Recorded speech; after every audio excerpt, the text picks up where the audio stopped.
अस्सलामुअलैकुम एवरीवन, कैसे हैं आप सब लोग। उम्मीद करती हूँ सब खैरियत से होंगे।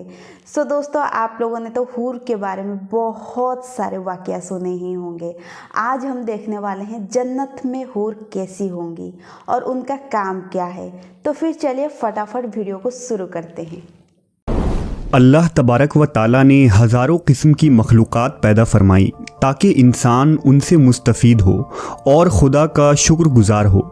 इस मादी दुनिया के अलावा भी इंसान के लिए अल्लाह ने दिल बहलाने वाली मखलूक़ात को पैदा फरमाया है ताकि दुनिया की तकलीफ़, मसाइब और आजमाइशों से थका हारा बंदा जिसने अल्लाह के हुक्म के आगे अपनी तमाम तर ख्वाहिशात कुर्बान कर दी, उसे वो मखलूक बतौर इनाम अता किया जाए।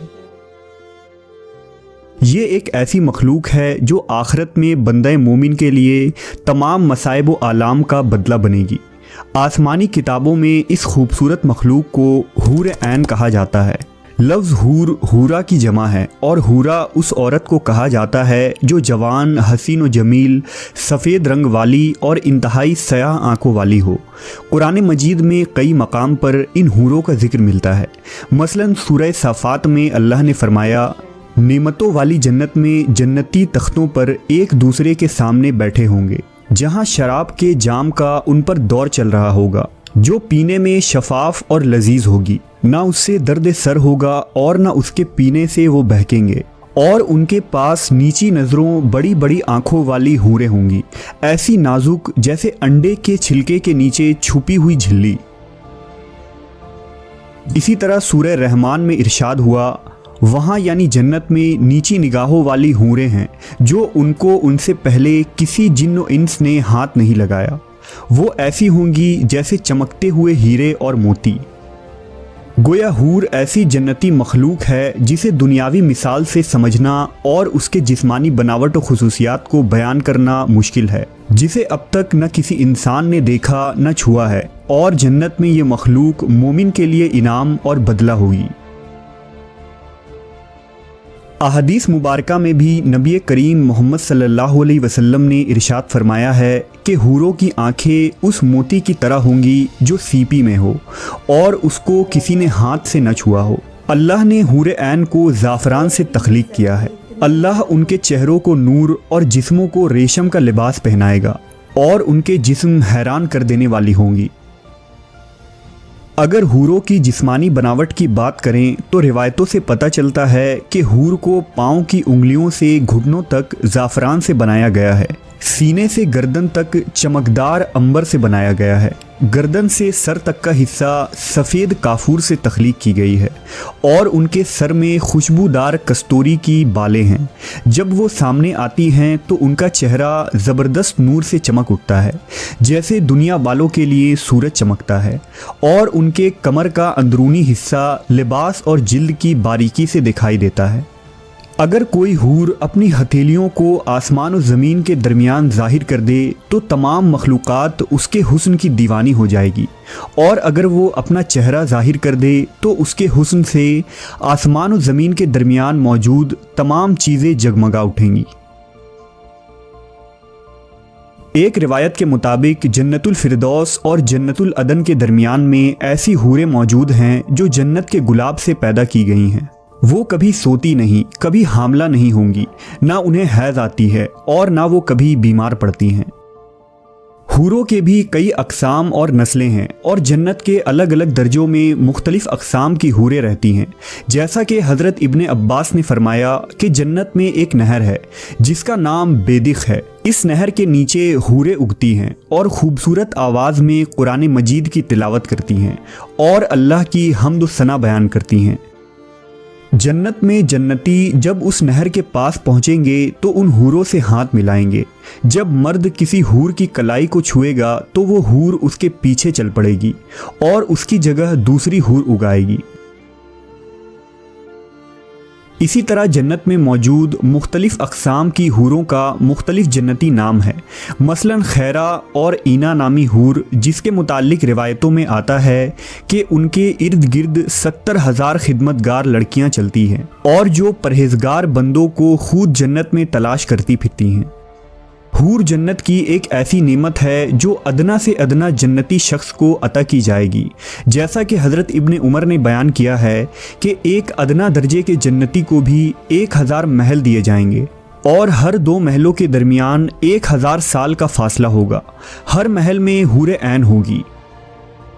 इसी तरह जन्नत में एक दरख्त है जिसके नीचे उभरे हुए छातियों वाली कुंवारी हूरें होंगी और वो वहाँ गीत और नगमे गाएंगी। तो जब दरख्त ये आवाज़ सुनेगा तो उसके शाखें एक दूसरे से टकराकर बांसुरी की सी आवाज़ पैदा करेंगी। इसी तरह रिवायतों के मुताबिक जब कोई जन्नती शख्स किसी हूर से हमबिस्तरी करेगा तो उसकी शहवत 70 सालों तक उसके जिस्म में गर्दिश करती रहेगी, जिससे वो लज्जत पाता रहेगा। जब वो हूर ऐन से खूब सोहबत कर लेंगे तो वो दोबारा पाक और कुंवारी हो जाएंगी। हूरों का तसव्वुर दीन इस्लाम में कोई नया तसव्वुर नहीं है, बल्कि दुनिया के कई मज़ाहिब और आसमानी किताबों में उन दोशीज़ा औरतों का जिक्र मिलता है जो मौत के बाद इंसानों को मिलेंगी। मसलन कदीम यूनानी असातीरों में निम्फ नामी एक जवान और ख़ूबसूरत मखलूक का जिक्र मिलता है। ग्रीक माइथोलॉजी के मुताबिक निम्फ हज़ारों साल तक ज़िंदा रहती हैं और कभी बूढ़ी नहीं होती। निम्फ्स को मुक़द्दस रूह कहा जाता है जिन्हें ज़्यूस देवता की बेटियां करार दिया गया है और जो कोहे ओलंपस में देवताओं की खिदमत करती हैं। अगर कदीम फ़ारिस की बात करें तो ज़रतुश्ती मज़हब और ईरानी अफ़सानों में भी हूरों से मिसल एक मखलूक का जिक्र आता है। गाथाओं के मुताबिक इंसानों के तमाम अच्छे आमाल और नेकी एक खूबसूरत हसीना की शक्ल में तब्दील हो जाती है जिसे डायना कहा गया है। डायना एक पुरकशिश और बेहतरीन लिबास पहनने वाली औरत है। जब इंसान की मौत होती है तो उसके मौत के चौथी सुबह को वो उसे बतौर इनाम मिलती है जो 15 साल की एक खूबसूरत लड़की की शक्ल में ज़ाहिर होती है और उसे अपने साथ जन्नत में ले जाती है। इसी तरह हिंदू धर्म के मुक़द्दस किताब वेद, महाभारत और पुराणों में ऐसी औरतों का जिक्र मिलता है जिन्हें अप्सरा कहा गया है। ये औरतें इंद्र देवता की स्वर्ग यानी जन्नत में रहती हैं और लोगों का दिल बहलाती हैं। महाभारत के मुताबिक स्वर्ग में एक खूबसूरत झील मौजूद है जहाँ सुनहरी और खूबसूरत अप्सराएं रहती हैं और स्वर्ग में रहने वाले हर इंसान को 1000 खूबसूरत अप्सराएं मिलेंगी। प्राशर स्मृति में लिखा है कि अगर कोई इंसान जंग करते हुए मारा जाए तो स्वर्ग की कई कुंवारी अप्सराओं के साथ उसे सोहबत करने का मौका मिलेगा। माना जाता है कि ये अप्सराएं हर ज़माने में इस ज़मीन पर आती रही हैं और बड़े बड़े ऋषि और साधुओं की इबादत और रियाजत को बर्बाद करने की कोशिश करती हैं। एक हिंदू कथा के मुताबिक एक दफ़ा विश्वामित्रा नामी एक साधु के इबादत और रियाजत से इंद्र देवता को बहुत खौफ आया, लिहाजा उन्होंने मेनका नामी एक अप्सरा को स्वर्ग से इस ज़मीन पर भेजा था ताकि वो विश्वामित्रा को अपनी खूबसूरती और अदाओं से लुभा सके और उनकी रियाजत ख़राब हो जाए। चुनांचा मेनका ने अपनी दिलफरेब अदाओं से विश्वामित्रा को बहका दिया और विश्वामित्रा मेनका से मोहब्बत कर बैठे। इस तरह हिंदू शास्त्रों और पुराणों में कई अप्सराओं की कहानियां मशहूर हैं।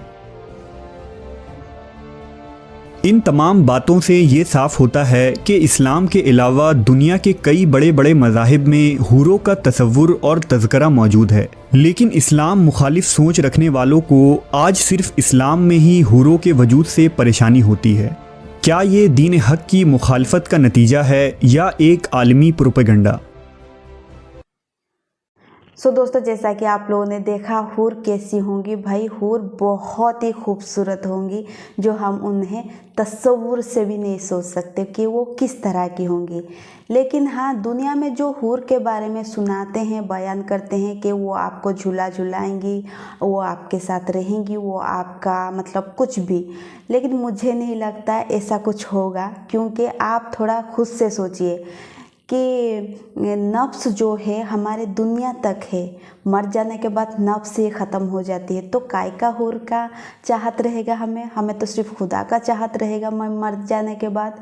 तो आप सोचिए, मुझे नहीं लगता कि हूर इतना रहेंगी। हूर हैं, मैं मना नहीं कर रही हूँ, लेकिन मुझे नहीं लगता कि हूर सिर्फ मर्दों को दिया जाएगा। मुझे ऐसा नहीं लगता, क्योंकि मर जाने के बाद तो सिर्फ खुदा का चाहत ही रहेगा।